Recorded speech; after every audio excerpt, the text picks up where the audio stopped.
ಕ್ಷೇತ್ರದಲ್ಲಿ ಅವರ ಮುಸ್ಲಿಮರನ್ನ ಹೆಚ್ಚಾಗಿ ಓಲೈಕೆ ಮಾಡ್ತಿದ್ದಾರೆ, ಹೋದ್ರೆ ಬರೀ ಉರ್ದುನಲ್ಲೇ ಮಾತಾಡ್ತಾರಲ್ಲ ಎಲ್ಲಾನು ಕೂಡ ಅನ್ನುವಂತ ಒಂದು ಆರೋಪ ಇದೆ. ನಿಮ್ ಕ್ಷೇತ್ರದಲ್ಲಿ ಹೆಚ್ಚಿನ ಜನ ಮುಸ್ಲಿಮರು ಇದಾರೆ ಅನ್ನೋಂತ ಕಾರಣಕ್ಕೆ ತಾವು ಅವ್ರ ಪರವಾಗಿ ಅವ್ರ ಸಮಸ್ಯೆಗಳನ್ನ ಆಲಿಸ್ತಾ ಇದ್ದೀರಾ, ಅಥವಾ ಕಾಂಗ್ರೆಸ್ ಆದ್ರೆ ಮುಸ್ಲಿಮರನ್ನ ಓಲೈಕೆ ಮಾಡ್ತಾ ಇದೆ, ಈ ಜಾತಿ ಗಣತಿಯಲ್ಲೂ ಕೂಡ ಮುಸ್ಲಿಮರನ್ನ ಒಂದು ಮೇನ್ ಸ್ಟ್ರೀಮ್ ತರ ಹೊರಟಿದೆ ಅನ್ನುವಂಥದ್ದು ಸರ್ವೇ ಸಾಮಾನ್ಯವಾಗಿದೆ ಸರ್. ತಾವೇನ್ ಹೇಳ್ತೀರಿ ಇದ್ರ ಬಗ್ಗೆ? ಎರಡನೇದು ಎರಡು ಇದರಲ್ಲಿ ಪ್ರಶ್ನೆಗಳು. ಒಂದೇನಂತಂದ್ರೆ ರಾಯಚೂರಲ್ಲಿ ಹಿಂದಿ ಮಾತಾಡೋದು ಸರ್ವಸಾಮಾನ್ಯ. 4 ಭಾಷೆಗಳಂತೂ ನಿಮ್ಗೆ ಗೊತ್ತೇ ಇರಬೇಕು ರಾಯಚೂರಲ್ಲಿ ಹುಟ್ಟಿದಾಗ. ಮೇಲೆ ಕನ್ನಡ, ಹಿಂದಿ, ಅದೇ ಉರ್ದು ಅಥವಾ ಹಿಂದಿ, ತೆಲುಗು, ಅಲ್ಪ ಸ್ವಲ್ಪ ಇಂಗ್ಲಿಷ್ ಏನೋ ಗೊತ್ತಿದೆ ಸರಿ, ಗೊತ್ತಿಲ್ಲದೆ ಹೋದ ನಡೀತದೆ. ಬಟ್ ಈ 3-4 ಭಾಷೆ ಅಂತೂ ನಿಮ್ಗೆ ಗೊತ್ತೇ ಇರಬೇಕು. ಹೆಚ್ಚಿನ ಸಂಖ್ಯೆಯಲ್ಲಿ ಉರ್ದು, ನಮ್ದು ನಿಜಾಮ್ರ ಒಂದು ಪ್ರದೇಶ ಅದು ಹೌದು ಮೊದಲು. ಸೊ ಹಂಗಾಗಿ ಪ್ರತಿಯೊಬ್ಬರು ಉರ್ದು ಮತ್ತೆ ಹಿಂದಿಯಲ್ಲಿ ಮಾತಾಡ್ತಾರೆ. ನಾನು ಚಿಕ್ಕ ವಯಸ್ಸಿನಿಂದನೂ, ನಾನು ಸ್ಕೂಲ್ಗೆ ಹೋದಾಗಿನಿಂದನೂ ನಾನು ಆ ಒಂದು ಭಾಷೆಯನ್ನ ಮಾತಾಡೋಕೆ ನನಗೆ ಒಂದು ಇದಿದೆ, ಒಡನಾಟಿದೆ.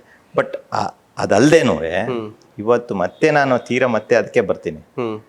ಮುಸ್ಲಿಮ್ನ ಓಲೈಸಕ್ಕಲ್ಲ, ಇವತ್ತು ನಿಜ ಸ್ಥಿತಿಗತಿ ಅವ್ರದ್ದು ಏನಿದೆ, ಇವತ್ತು ಅವ್ರು ವಂಚಿತರಾಗಿದ್ದಾರೆ ಡೆವಲಪ್ಮೆಂಟ್ಗೆ. ಎಲ್ಲೋ ಒಂದ್ ಕಡೆ SC ST ಯಾವ ರೀತಿ ಏನು ಸೌಕರ್ಯಗಳು ಸಿಗ್ತಾ ಇದಾವೆ ಇವತ್ತು, ಯಾಕೆ SC ST ಕೊಡ್ತಾ ಇದೀವಿ ಹೇಳ್ರಿ? ಎಲ್ಲೋ ಒಂದ್ ಕಡೆ ಸಮಾಜದಲ್ಲಿ ಆ ಒಂದು ಭೇದ ಭಾವ ಏನು ಬಂದಿದೆಯೋ ಅದರಿಂದ ಅವ್ರು ವಂಚಿತರಾಗಿದ್ದಾರೆ, ಹೊರಗಡೆ ಇಟ್ಟಿದ್ದಾರೆ ಸಮಾಜದಿಂದ. ಅವ್ರನ್ನ ಮತ್ತೆ ಮೇನ್ ಸ್ಟ್ರೀಮ್ ಸಮಾಜಕ್ಕೆ ತರಬೇಕಾದ್ರೆ ಅವ್ರಿಗೆ ಎಲ್ಲ ರೀತಿ ಅವ್ರಿಗೆ ಸೌಕರ್ಯಗಳು ಕೊಡಬೇಕು ಅನ್ನೋದು ಒಂದು ಮೂಲ ಉದ್ದೇಶದಿಂದ ಅವ್ರಿಗೆ ಇವತ್ತು ರಿಸರ್ವೇಷನ್ಸ್ ಆಗಿರ್ಬೋದು, ನಮ್ಮ ಸಂವಿಧಾನದಲ್ಲಿ ಏನೇನು ಸಿಗ್ತಾ ಇದ್ದಾವೆ ಅದರಿಂದ ಅವರು ಮೇನ್ ಸ್ಟ್ರೀಮ್ ಸಮಾಜಕ್ಕೆ ಮತ್ತೆ ಬರಂತ ಒಂದು ಸಂದರ್ಭ ಕೂಡಿ ಬಂದಿದೆ. ಅದೇ ರೀತಿ ಇವತ್ತು ಮುಸ್ಲಿಮ್ರು ಅದೇ ರೀತಿ ನಾವು ಇವತ್ತು ನೋಡ್ರಿ ಎಜುಕೇಶನ್ದಲ್ಲಿ ಆಗಿರ್ಬೋದು, ಅವರ ಮೂಲಭೂತ ಅವ್ರ ಓಣಿಗಳಿಗೆ ಹೋಗ್ರಿ ನೀವು ಯಾವ ರೀತಿ ಇರ್ತಾವಂತೇಳಿ, ನೀವು ಅವರ ಒಂದು ಸ್ಥಿತಿಗತಿ, ಅವ್ರ ಹೆಲ್ತ್ ಇಂಡಸ್ಟ್ರೀಸ್ ನೋಡ್ರಿ, ಎಲ್ಲ ಇದರಲ್ಲೇನು ಅವರು ವಂಚಿತರಾಗಿದ್ದಾರೆ ಇವತ್ತು. ಎಲ್ಲೋ ಒಂದ್ ಕಡೆ ನಮ್ದು ಒಂದು ಕರ್ತವ್ಯತನೇ ಏನು, ಅವ್ರಿಗೆ ಏನು ಕೊಡಬೇಕಾಗಿರೋದು, ಅವ್ರಿಗೆ ಏನು ಸಿಗಬೇಕಾಗಿರೋದು, ಅವ್ರಿಗೆ ಈ ದೇಶದ ಒಂದು ಪ್ರಜೆಯಾಗಿ ಏನು ಅವ್ರಿಗೆ ಹಕ್ಕುಗಳು ಸಿಗಬೇಕಾಗಿರೋದು, ಅದೇ ಸಂವಿಧಾನ ಬಾಬಾ ಸಾಹೇಬ್ ಅಂಬೇಡ್ಕರ್ ಅವ್ರು ಬರೆದಂಥ ಒಂದು ಸಂವಿಧಾನದಲ್ಲಿ ಅದು ಅವ್ರಿಗೆ ಸಿಗಬೇಕು ಅಂತ ಒಂದು ಕಾರಣದಿಂದ ಅವ್ರಿಗೇನು ಸವಲತ್ತುಗಳು ಕೊಡಬೇಕು, ಅದರಲ್ಲಿ ನಾನು ಹೆಚ್ಚಿನ ಒಂದು ಇದರಲ್ಲಿ ಮುತುವರ್ಜಿಸಿ ಅವರಿಗೆ ಕೊಡೋಂಥ ಒಂದು ಮೂಲ ಉದ್ದೇಶ ಇಟ್ಟುಕೊಂಡು ನಾನು ಮಾಡ್ತಾ ಇದ್ದೀನಿ. ಅದು ನಿಜ. ಅದಕ್ಕೇನು ಅದನ್ನು ಓಲೈಸಕ್ಕಂತ ಯಾರನ್ನ ಅಂದರೆ ಆಯಿತು. ನೀವೇನು ಬರೀ ಮುಸ್ಲಿಂ, ನಿಮ್ಮ ರಾಯಚೂರಲ್ಲಿ ಬರೀ ಮುಸ್ಲಿಂ ಸಮುದಾಯವನ್ನೇ ಭೇಟಿ ಮಾಡಲ್ಲ, ಬೇರೆ ಸಮುದಾಯ ಎಲ್ಲ ಸಮಾಜ ಎಲ್ಲ ನಾನು ಹೇಳ್ತಾ ಇದ್ದೀನಲ್ಲ, ಇವತ್ತು ಇಡೀ ಒಂದು ರಾಯಚೂರಿನ ಒಂದು ಡೆವಲಪ್ಮೆಂಟ್ ಆಗಬೇಕು ಅಂತಂದರೆ ಪ್ರತಿಯೊಂದು ಪ್ರಜೆನೂ ಅದರಲ್ಲಿ ಭಾಗಿಯಾಗಬೇಕು. ಅದು ಮೇಲ್ಜಾತಿಯವರಾಗಿರ್ಬೋದು, ಏನೋ ಬಿಸ್ನೆಸ್ ಕ್ಲಾಸ್ ಆಗಿರ್ಬೋದು, ಅದೇ ರೀತಿ ಕಾರ್ಮಿಕರಾಗಿರ್ಬೋದು, ಮಹಿಳೆಯರಾಗಿರ್ಬೋದು, ಯುವಕರಾಗಿರ್ಬೋದು, ಪ್ರತಿಯೊಬ್ಬರದ್ದು ಅದ್ರ ಒಂದು ಇದಿದೆ, ಕಾಂಟ್ರಿಬ್ಯೂಷನ್ ಇದೆ. ಅದಕ್ಕೆ ತಕ್ಕಂತೆ ಇವತ್ತು ಎಲ್ಲರನ್ನೂ ಈ ನಾವು ಹಿಂದುಳಿದ ಸಮಾವೇಶ ಮಾಡ್ತೀವಿ, ಎಲ್ಲ ಜಾತಿ ವರ್ಗದವ್ರನ್ನ ಕರೆಸಿ ಅವ್ರಿಗೆ ಏನೇನು ಬೇಕು, ಏನೇನಿಲ್ಲ, ಏನೇನು ಸವಲತ್ತುಗಳು ಬೇಕು, ದೇವಸ್ಥಾನಗಳಿಗೆ ಏನು ಬೇಕು, ಚರ್ಚ್ಗಳಿಗೆ ಏನು ಬೇಕು, ಅವ್ರ ಏನೋ ಈ ಸಮುದಾಯ ಭವನಗಳಿಗೆ ಏನು ಬೇಕು ಅಂತೇಳಿ ಕೇಳಿ ಎಲ್ಲ ವರ್ಗದವ್ರಿಗೂ ಕೊಡೋಂಥ ಒಂದು ನಾವು ಕಾರ್ಯಕ್ರಮಗಳು ಹಾಕೊಂಡಿದೀವಿ. ಪ್ರತಿಯೊಂದು ವರ್ಗ, ಯಾವುದೇ ಇಂಥ ವರ್ಗ ಇದನ್ನಿಂದ ದೂರ ಉಳಿದಿರೋ ಅಂತ ಒಂದು ವರ್ಗನೂ ಇಲ್ಲ ಅಲ್ಲಿ.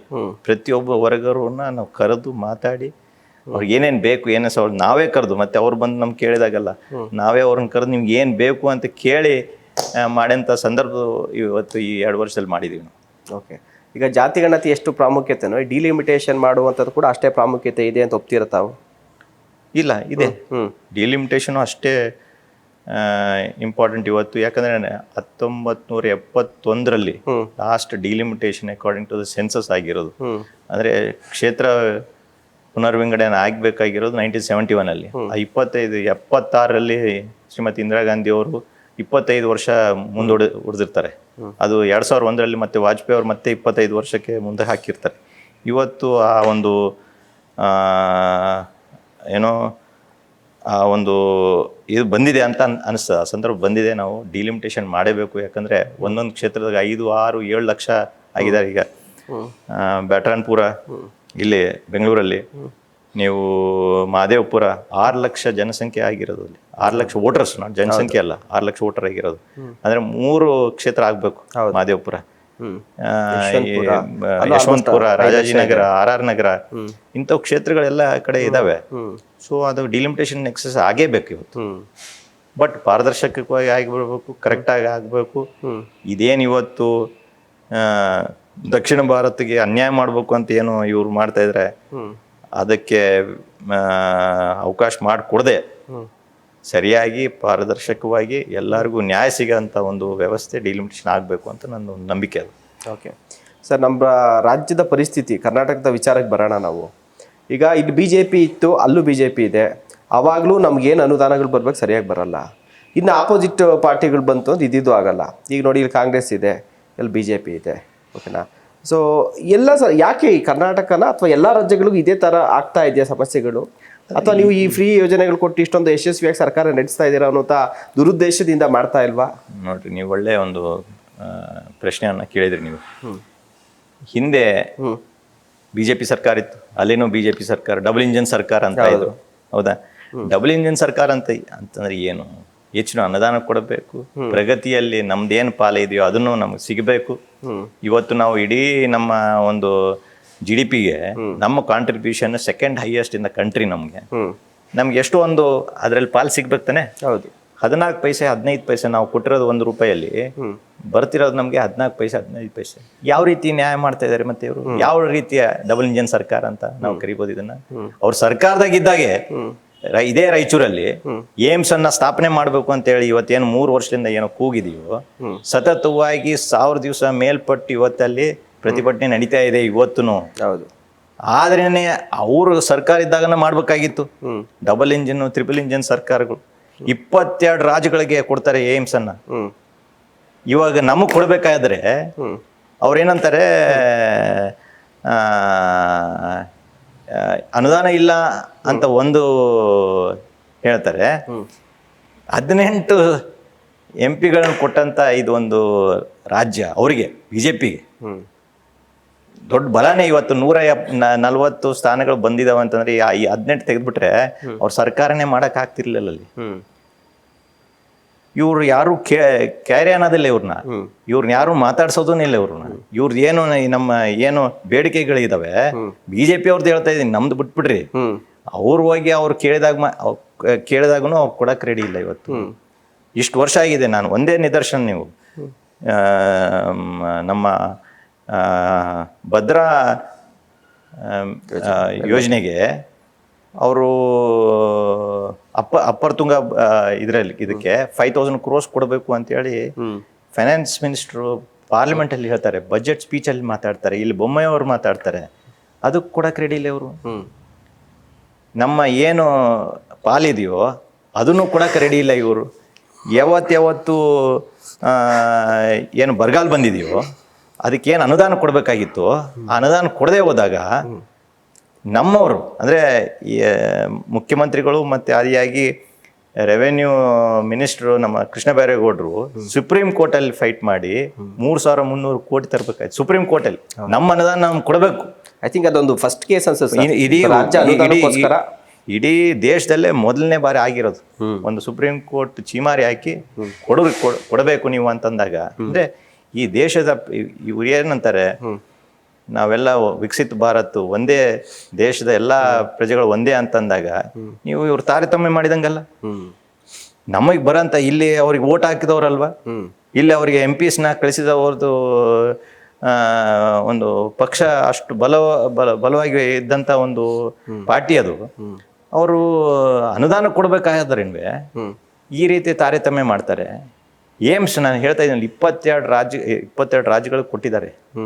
ಏನ್ ಅನ್ಯಾಯ ಮಾಡಿದೀವಿ ಅಂತ ರಾಜ್ಯಕ್ಕೆ ಕೊಟ್ಬಿಡ್ರಿ, ಆಮೇಲೆ ರಾಜ್ಯ ಡಿಸೈಡ್ ಮಾಡ್ತದೆ ಎಲ್ಲ ಆಗ್ಬೇಕು, ರಾಯಚೂರಲ್ಲಿ ಆಗ್ಬೇಕು, ಬೇರೆ ಕಡೆ ಆಗ್ಬೇಕು ಅನ್ನೋದು ರಾಜ್ಯ ಡಿಸೈಡ್ ಮಾಡ್ತದೆ.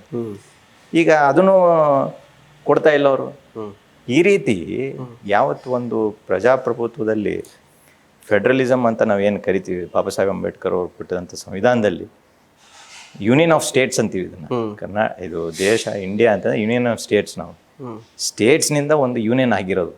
ಸೊ ಈ ರಾಜ್ಯಗಳಿಗೆ ತಮ್ಮ ಪಾಲು ಕೊಟ್ಟರೆ ಮಾತ್ರ ಈ ದೇಶ ಅಭಿವೃದ್ಧಿ ಆಗ್ತದೆ. ನಿಜವಾಗಿ ವಿಕಸಿತ ಭಾರತ ಆಗಬೇಕಾದ್ರೆ ಮೊದಲು ಸ್ಟೇಟ್ಸ್ ವಿಕಸಿತ ಆಗಬೇಕು. ಅದಕ್ಕೆ ಸಪೋರ್ಟ್ ಏನು ಕೊಡಬೇಕಾಗಿರೋದು ಇವತ್ತು ದುರದೃಷ್ಟ ಈ ಒಂದು BJP ಕೇಂದ್ರ ಸರ್ಕಾರ ಮೋದಿಯವರು ಇದನ್ನು ಕೊಡ್ತಾ ಇಲ್ಲ ಅಂತ ನನಗೆ ಅವ್ರ ಮೇಲೆ ಆರೋಪ ಮಾಡಬೇಕಾಗ್ತದೆ ಇವತ್ತು. ಸರಿ, ಈ ಆರೋಪಕ್ಕೆ ಒಂದು ಪ್ರಶ್ನೆ ಇದೆ. ಕ್ರೆಡಿಟ್ ಕೊಡಲ್ಲ ಕಾಂಗ್ರೆಸ್ ಸರ್ಕಾರ. ಈಗ ನಾವು ಆಯ್ತು ಏಮ್ಸ್ ಕೊಡ್ತೀವಿ ನಿಮಗೆ ಮಾಡಿ ಎಲ್ಲ ಒಂದು ಹಾಕ್ಬೇಕು, ನಮ್ಮ ಕೇಂದ್ರ ಸರ್ಕಾರ ಮೋದಿ ಫೋಟೋ ಹಾಕ್ಬೇಕು, ಮೀಡಿಯಾ ಒಂದು ಅಡ್ರೆಸ್ ಮಾಡಬೇಕು, ಬಟ್ ಮಾಡಲ್ಲ. ಬರೀ ಅವ್ರದೇ ಬ್ಯಾನರ್ಗಳು ಅವ್ರದೇ ಫೋಟೋಗಳು ಹಾಕೊಂಡು ಕ್ರೆಡಿಟ್ ಕೊಡಲ್ಲ. ರಾಜಕೀಯ ಪಕ್ಷಗಳು ಅಧಿಕಾರದಿಂದ ಕ್ರೆಡಿಟ್ ಪಬ್ಲಿಸಿಟಿನ ತಾವು ಎಕ್ಸ್ಪೆಕ್ಟ್ ಮಾಡ್ತಾರೆ, ಅವ್ರು ಮಾಡ್ತಾರೆ. ಇದೊಂದು ವಿಚಾರದಲ್ಲಿ BJP ಇದು ಒಂದು ಆರೋಪ ಇದೆ. ಆ ಕಾರಣಕ್ಕೆ ಈ ತರ ಯೋಜನೆಗಳೆಲ್ಲ ಮಿಸ್ ಆಗ್ತಾ ಇರೋದು. ಪ್ರಶ್ನೆನೇ ಬರೋದಿಲ್ಲ ಸರ್. ಈಗ ಏಮ್ಸ್ ಕೊಟ್ಟ ಮೇಲೆ ಅವ್ರದೇ ಯೋಜನೆ ಅದು. ನಾವು ಬರೇ ಕೊಡಬೇಕಾಗಿರೋದು ಒಂದು 200 ಎಕರೆ ನಾವು ಜಮೀನು ಕೊಡ್ಬೇಕು. ಅವ್ರು ಏನ್ ಮೂಲಭೂತ ಸೌಲಭ್ಯಗಳು ಕೊಡ್ಬೇಕು ಅದು ಕೊಡ್ಬೇಕು. ಎಲ್ಲ ಇನ್ವೆಸ್ಟ್ಮೆಂಟ್ ಅಲ್ಲಿಂದಾನೇ ಬರ್ತದೆ. ಅವರೇ ಮಂತ್ರಿಗಳು ಬರ್ಬೇಕಾಗ್ತದೆ. ಯಾವುದೇ ಒಂದು ರೈಲು ಯೋಜನೆ ಕೊಟ್ರೆ ಸೋಮಣ್ಣ ಅವ್ರು ಬರ್ಬೇಕಾಗ್ತದೆ. ಅವರೇ ಬಂದು ಅದಕ್ಕೆ ಗುದ್ಲಿ ಪೂಜೆ ಮಾಡಬೇಕು, ಮತ್ತೆ ಉದ್ಘಾಟನೆ ಮಾಡಬೇಕು, ಅವರೇ ಬರಬೇಕು. ಅದು ಪ್ರೋಟೋಕಾಲ್. ಅದು ಹೆಸರು ಈಗ JJM ಇದೆ, ಅವ್ರದೇ ಪ್ರಾಜೆಕ್ಟ್ ಅದು. ಅವ್ರ ಪಾಲು 60% ಇದ್ದಾಗ, ನಮ್ದು 40 ಇದ್ದಾಗ ಹೆಸರು ಇರೋದು ಮೋದಿ ಅವ್ರದೇ, BJP ಇದೆ, ಕೇಂದ್ರ ಸರ್ಕಾರದ್ದೇ. ಅಲ್ಲಿ ನಾವು 40% ಕೊಡ್ತಾ ಇದೀವಿ. ನಮ್ಗೇನು ಅದರಿಂದ ಏನು ಸಿಗ್ತಾ ಇಲ್ಲ. ಅವ್ರಿಗೆ ಕ್ರೆಡಿಟ್ ಸಿಗ್ತಾ ಇದೆ. ನಾವು 40% ಕೊಟ್ರೇನು ನಮ್ಗೆ ಆ ಕ್ರೆಡಿಟ್ ಸಿಗ್ತಾ ಇಲ್ಲ. ಸೊ ಆ ರೀತಿ ಅಂತಲ್ಲ. ಅವರು ಎಲ್ಲೋ ಒಂದ್ ಕಡೆ ಕಾಂಗ್ರೆಸ್ ಸರ್ಕಾರನ ಅಥವಾ ಕಾಂಗ್ರೆಸ್ನ ಮುಗಿಸ್ಬೇಕು. ಎಲ್ಲೋ ಒಂದ್ ಕಡೆ ಇವ್ರಿಗೆ ಅನುದಾನ ಕೊಡ್ಕೊಡುದು, ಇವ್ರನ್ನ ಎಲ್ಲೋ ಒಂದ್ ಕಡೆ ಡೆವಲಪ್ಮೆಂಟಿಂದ ವಂಚಿತರನ್ನ ಮಾಡಿದ್ರೆ ಜನ ಇವ್ರ ವಿರುದ್ಧವಾಗಿ ನಮ್ಗೆ ಮತ್ತೆ ಓಟ್ ಹಾಕ್ತಾರ ಅನ್ನೋದು ಒಂದು ದುರುದ್ದೇಶದಿಂದ ಇವತ್ತು ಅವ್ರಿಗೆ ನಮ್ಮ ಅನುದಾನ ಕೊಡ್ತಾ ಇಲ್ಲ. ಅದೊಂದೇ, ಇನ್ನು ಬೇರೆ ಏನಿಲ್ಲ. ನಾನು ಈಗ ಮತ್ತೆ ಅದೇ ಎಕ್ಸಾಂಪಲ್ ಹೇಳ್ತಾ ಇದ್ದೀನಿ. 22 ರಾಜ್ಯಗಳಿಗೆ ಕೊಟ್ಮೇಲೆ ಇಲ್ಲಿ ಹೆಲ್ತ್ ಸರ್ವಿಸಸ್ ಸರಿಯಾಗಿದಾವ ಅಂದ್ರೆ ನಮ್ಮ ರಾಜ್ಯಕ್ಕೆ ಒಂದು ಏಮ್ಸ್ ಬರಬಾರ್ದ, ಸ್ಥಾಪನೆ ಹಾಕ್ಕೊಡ್ದ, ಇಲ್ಲಿ ಜನರಿಗೆ ಆ ಏನು ಆರೋಗ್ಯ ಒಂದು ಏನು ಉನ್ನತ ಒಂದು ಏನು ಚಿಕಿತ್ಸೆ ಸಿಗ್ಬೇಕಾಗಿರೋದು, ರಿಸರ್ಚ್ ಆಗ್ಬೇಕಾಗಿರೋದು ನಮ್ಮ ರಾಜ್ಯದಲ್ಲಿ ಆಗ್ಕೂಡ್ದ ಕೇಳ್ಬೇಕಾಗ್ತಲ್ಲ ಇವತ್ತು. ಯಾಕೆ ಯಾವ ಕಾರಣದಿಂದ ನಮ್ಗೆ ಏಮ್ಸ್ ಕೊಡ್ತಾ ಇಲ್ಲ ಅನ್ನೋದು ಕೇಳ್ಬೇಕಾಗ್ತದೆ ಇವತ್ತು. ಹೋಗಿ ನಮ್ಮವರೆಲ್ಲ 4 ಸಲ CM ಹೋಗ್ತಾರೆ. CM ಹೋಗಿ ಪ್ರಧಾನಮಂತ್ರಿಗಳು ಭೇಟಿ ಆಗ್ತಾರೆ, ವಿತ್ತ ಮಂತ್ರಿಗಳನ್ನ ಭೇಟಿ ಆಗ್ತಾರೆ, ಹೆಲ್ತ್ ಮಿನಿಸ್ಟರ್ನ ಭೇಟಿ ಆಗ್ತಾರೆ. ಎಲ್ಲಾರ್ಗು ಹೋಗಿ ಹೇಳ್ತಾರೆ ಒಂದು 10 ಪಾಯಿಂಟ್ ಅಲ್ಲಿ ಇದನ್ನು ಒಂದು ಪಾಯಿಂಟ್ ಏಮ್ಸ್ನ ನೀವು ರಾಯಚೂರು ಕೊಡ್ರಿ ಅಂತ. ಅದಕ್ಕೂ ಇವರು ಕೊಡದೆ ಹೋದ್ರೆ ನಾವ್ ಏನ್ ಅನ್ಬೇಕು ಇವ್ರಿಗೆ? ಏಮ್ಸ್ ಬಂದ್ರೆ ಅವ್ರದೇ ಅದು all India institute of medical sciences. ಅದು ಇಟ್ ಈಸ್ ದೇರ್ ಬೇಬಿ. ನಾವು ಕ್ಲೇಮ್ ಮಾಡೋಕ್ಕೂ ಆಗೋದಿಲ್ಲ. ನಾವು ಕ್ಲೇಮ್ ಮಾಡ್ಬೇಕು ಅಂತಂದ್ರೆ ನಾವು ಕ್ಲೇಮ್ ಮಾಡೋಕ್ಕಾಗಲ್ಲ. ಆ ಗೌರವ ಇದು ಅವ್ರಿಗೆ ಸಿಗ್ತದೆ.